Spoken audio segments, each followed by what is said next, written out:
expecting that phone call from you.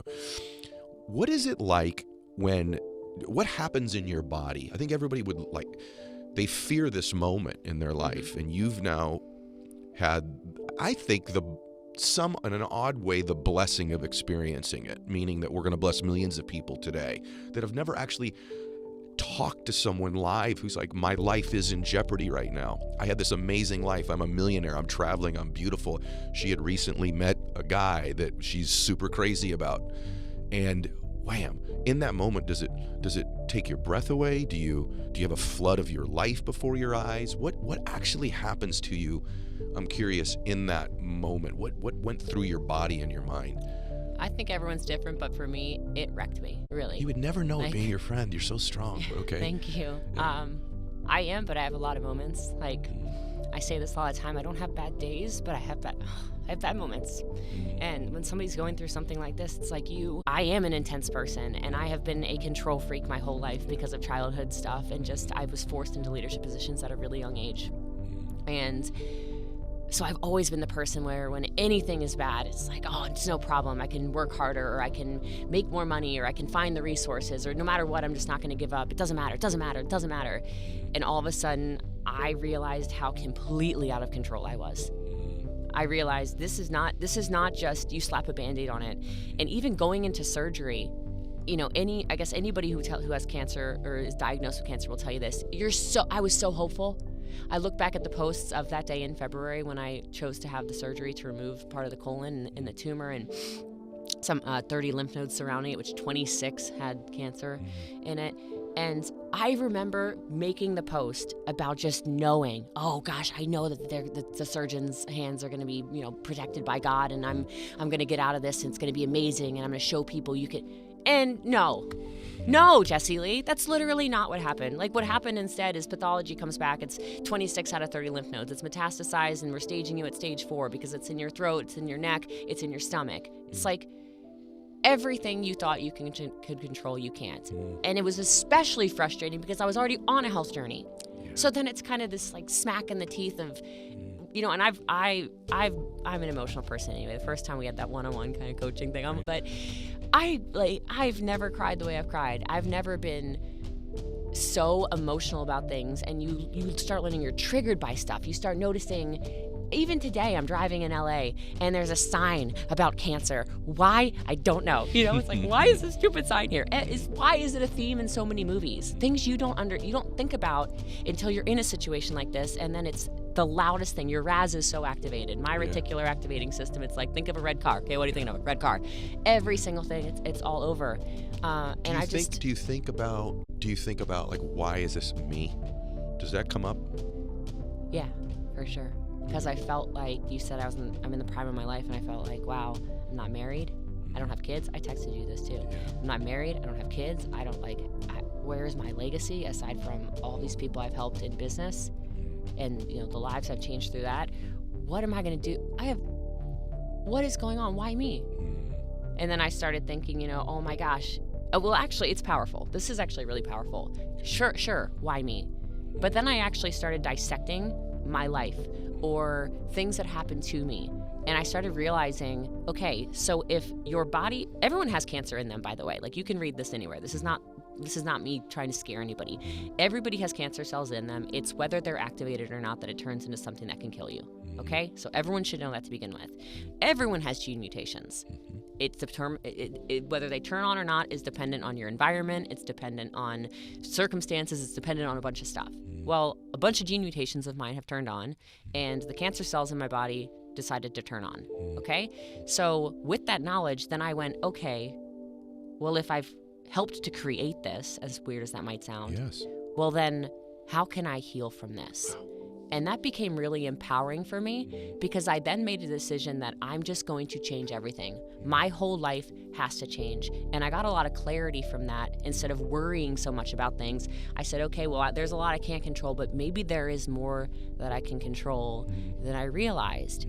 And so I decided to feel everything. And I'll actually share something on this podcast nobody on earth knows, but it's happening tomorrow, so I'll tell you. I would tell you anyway. But forgiveness was one of my biggest things. I started reading a lot more about some of the ways things like this happen. Again, why me? Well, I have not forgiven, even though I've said I've forgiven things. The anger and the grief and the sadness and the trauma and all this stuff from my childhood that has turned me into who I am in a business sense. So I'm not mad about it, but I have not actually released it. And I can say online and in my speeches and in all the stuff that I do, oh no, that's in the past and I've released it and blah, blah, blah, all the right stuff to say. But if I'm going to be real with your listeners, I didn't forgive. And I certainly didn't forget.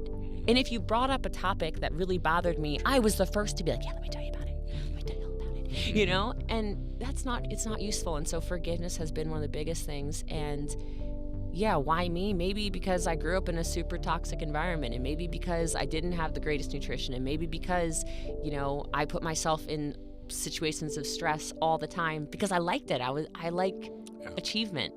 But I also realized that, of course, it wasn't going to be a cancer where, and there's no good cancer, so don't misunderstand me, but it wasn't going to be a cancer where you just cut it out. Yeah. It was going to be a cancer where it's aggressive, just like me. And me healing from this is going to show a lot of people a lot of amazing things. It's going to give a lot of people a lot of hope, and it's going to probably give people their control back over their bodies and their minds and their lives. What are you doing tomorrow? You didn't finish that. Okay. So finish it. Okay, so for anyone who's already followed me on social media, I've written many posts about it. I've talked about it a whole bunch of times. I essentially had a funeral for my mom 5 years ago. My mom's alive, but she put us through situations as children that just never made sense to me. Like, we were in danger all the time. And I don't mean like, oh, you're like, okay, so she grew up not with a lot of stuff. I mean, like, we were physically in danger a lot. And then it was 5 years ago at Christmas. I went and saw her anyway, because I was always trying to you're supposed to have a mom, you're supposed to have a mom, you're supposed to forgive, you're supposed to whatever. And on Christmas, I'm not going to cuss because it's cussing, but 2 times on Christmas Eve in front of all her friends, she yelled at me that I was a stupid effing bitch. Yeah. And I walked out, and that was just my final straw. I was like, I've got to set a boundary around this. I can't do this anymore. She makes me feel terrible. She's drinking too much. I don't know if she's on drugs. I don't know. I can't do it anymore. And so I had a funeral for somebody I loved, and I just said I'll never talk to her again. And when all this was happening, I don't know, again, cancer or maybe any of these serious things that people are going through. It doesn't have to be cancer. Maybe it's some kind of other disease or life circumstance. I have these weird epiphanies that come to me. Yeah. And they're just these guided moments of intuition maybe, or spirit, or whatever you want to call them.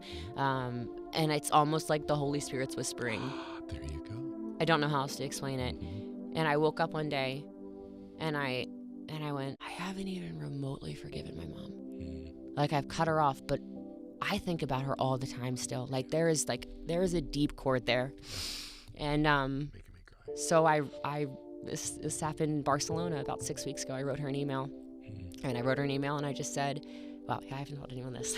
I said, hey mom, I'm writing this because I need closure and I don't know if you do too. And I went through it and I came from such a place of compassion.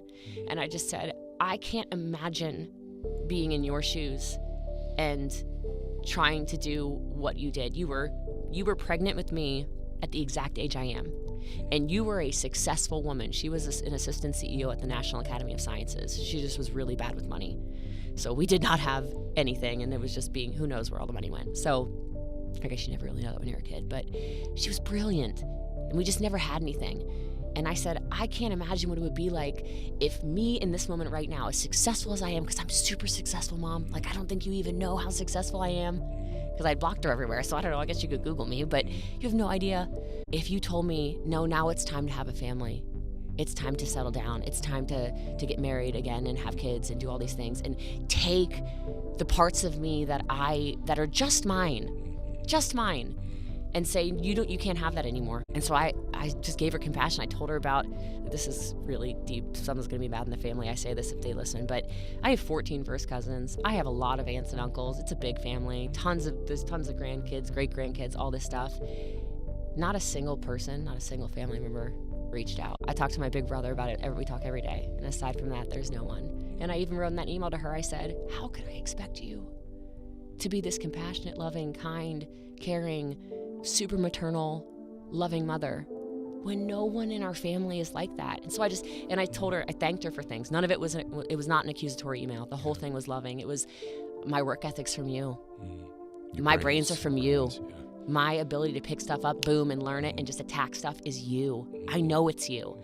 And I gave her her flowers. And I just said, I haven't forgiven you, and I needed to send this so that I can heal, because I need to heal and then move on. And I never expected an email back. The next day she wrote an email back, and I read it at 2 a.m. in Barcelona. Big mistake, couldn't sleep. And it just said, the whole email doesn't matter, but the opening line is really powerful. She said, Jessie Lee, I don't need closure from you. I need my daughter. And I was like, come on, and it was this just beautiful email she wrote back, and we chatted back and forth a couple days, and I just said, and she even said, I would just jump on a plane and be anywhere you are. I said, well, right now I'm in Barcelona, headed to Germany tomorrow, so maybe don't jump on a plane today. But I bought her a flight, and she'll be in Dallas tomorrow with me. So I'm so proud of you. Sorry. I think I'm just so proud of you. Everybody, you don't have to have a stage 4 cancer diagnosis to learn from her perspective and her wisdom. That's why I wanted her here today. You can start making these decisions right now. And that's why it's important to put somebody in front of you who is going through this. You're just such a remarkable human. And what's amazing about you and adversity like this is when you're special, and you are special, and all of you that are listening are special, when you get through something like this, it reveals the extra special in you. If you all went back and look at Jessie Lee's posts from 4, 5, 6 years ago, you just see this boss Lee, just badass woman. And this is brought out, it was already coming out, but it's brought out these beautiful sides of your personality, of who you really are.